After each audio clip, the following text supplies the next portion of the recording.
16,347 మంది విజయాలు సాధించిన వాళ్ళ వెనకాల, వాళ్ళ విజయ గాథల వెనకాల వాళ్ళ యొక్క కృషి పట్టుదల మేము ప్రశంసిస్తూ వాళ్ళకి అండగా నిలబడతాం, వాళ్ళకి మనోధైర్యాన్ని ఇస్తాం.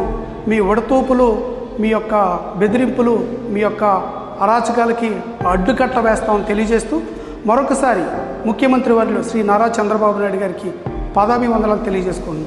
ఎందుకంటే మీ విజన్, మీ యొక్క పరిపాలన దక్షత, మీ ఆలోచన ఈ సమాజం పట్ల మీకు ఉండేది ఈ లెక్కల రూపాన్ని అర్థమవుతుంది. అలాగే నారా లోకేష్ గారు, మీరు విద్యా మంత్రిత్వ శాఖ తీసుకున్న తర్వాత అనేక సంస్కరణలు తీసుకొచ్చారు.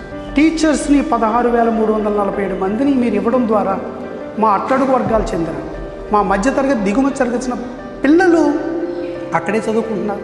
వాళ్ళకి ఈ రోజున మీరు టీచర్లు ఇచ్చారు. వాళ్ళ విద్యా విధానంలో సమూల మార్పులు రాబోతున్నాయి. ఒక నాణ్యమైన విద్యను అందించబోతున్నారు. అలాగే బ్యాగులు, యూనిఫామ్లు, షూ మీరు ఇచ్చినవి. అలాగే సమతుల్య మధ్యాహ్న భోజన ఆహార పథకం, డొక్కా సీతమ్మ ఆహార భోజన పథకం. అలాగే ఒక సంస్కరణ తీసుకొచ్చారు, నో బ్యాగ్ డే సాటర్డే.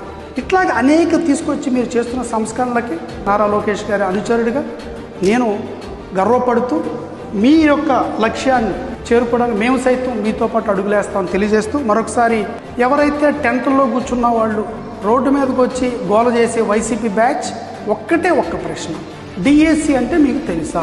రెండో క్వశ్చన్, టెట్ అంటే ఏంటో తెలుసా? అసలు దీని విధి విధానాలు ఏంటో మీకు తెలుసా? ఒక సెలక్షన్ ప్రాసెస్కి ఏమేమి అంశాలు పరిగణలోకి తీసుకుంటారో మీకు కనీస అవగాహన ఉందా? మీ 5 ఏళ్లలో ఒక్క డిఎస్సి, ఒక్క నోటిఫికేషన్ కూడా ఇవ్వకుండా, ఒక్క పోస్ట్ కూడా రిక్రూట్ చేయకుండా, సిగ్గు లేకుండా వచ్చి మీరు ఉద్యమం అని దొంగ ఉద్యోగాలు చేయడానికి సిగ్గుందా? ఆత్మపరీక్ష చేసుకోండి, ఆత్మపరిశీలన చేసుకోండి. ఒక్కసారి మిమ్మల్ని మీరు ప్రశ్నించుకోండి అయ్యా.